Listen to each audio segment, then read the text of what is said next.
If I was in politics, seeking position, then, I wouldn't have spent donkey's years trying to build up a party from absolutely nothing, given that the historical precedents were really very poor. So this isn't about being in coalition. This is longer term. I'll tell you what it's about. We want our country back, and we'll do whatever it takes to achieve that.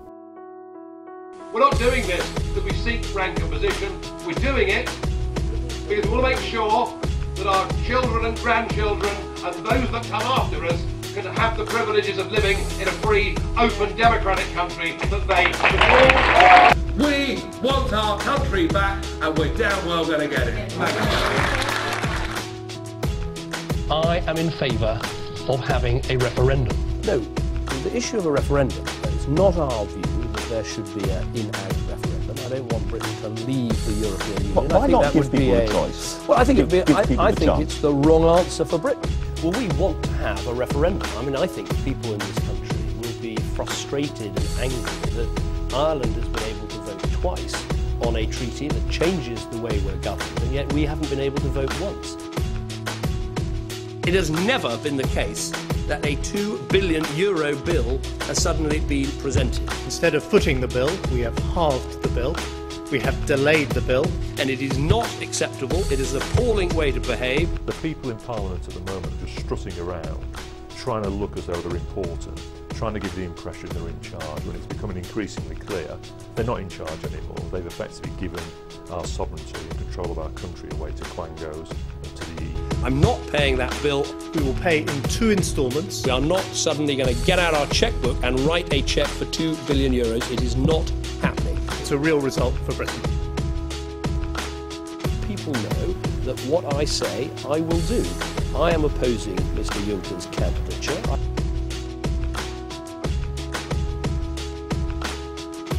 What you hear from me is what you get in Europe.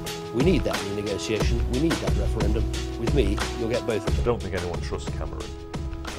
We had his cast iron guarantee before the last election and that didn't come off. So I think we should be extremely dubious about any referendum being promised from the other parties. And even if they did promise something, I think it would be rigged in such a way it wouldn't really let the British people come to an honest decision. My view is clear.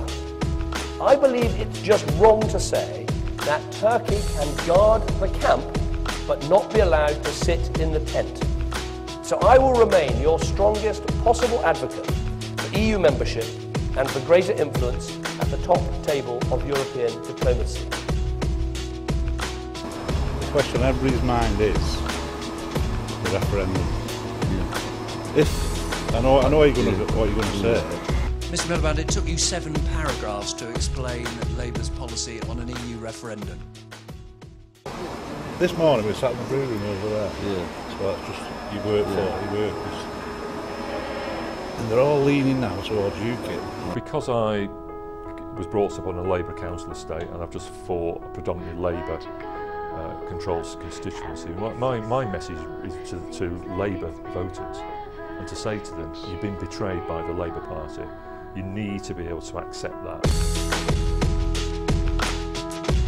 And what you're saying is, oh, we stay in Europe. What do you want me to vote, bloody Tory? No, I'm a Labour man, born and bred. I will die a Labour man. All right? We shouldn't be in Europe because we're not getting a fair crack of the whip. And why are we getting a fair crack of the whip? Because we've got MPs like you won't fight our corner. They have let down the working class of this country over the last 50 years. And I think once people understand that and buy into that, they will come and join UKIP because they won't join the Tory party. I made a mistake, I resigned, and if I upset anyone or insulted anybody, I apologise. This thing that has happened with Emily, I'm thinking of UKIP. What you haven't written about, and no one's talked about, and that is the hundreds of UKIP candidates that are standing in this general election who've got more breadth of life experience and represent a greater cross-section of what frankly has become a class-divided politics in this country. We have got a fantastic range of candidates. I will make the contribution that my party leader asked me to in our great patriotic cause to restore Britain to being a self-governing country. I'm a survivor of the Hillsborough disaster. I'm a mixed race person. My grandfather was a black American, I've got an Irish grandmother. I was brought up in Moss Side in a mixed race family. I'm the son of immigrant parents. I understand every subtlety of racism that exists in British society. I love Britain. I love my country. This is about patriotism. I've been talking about an optimistic, inclusive vision of Britain in Clacton for 9 years, and it works. There are those that want to be something, those that want to do something. Yes, I have achieved a lot in my life, and I'm very, very grateful, but I've worked hard for that, because I'm a female in a man's world. I've been campaigning for a referendum on Britain's membership of the EU for all my adult life.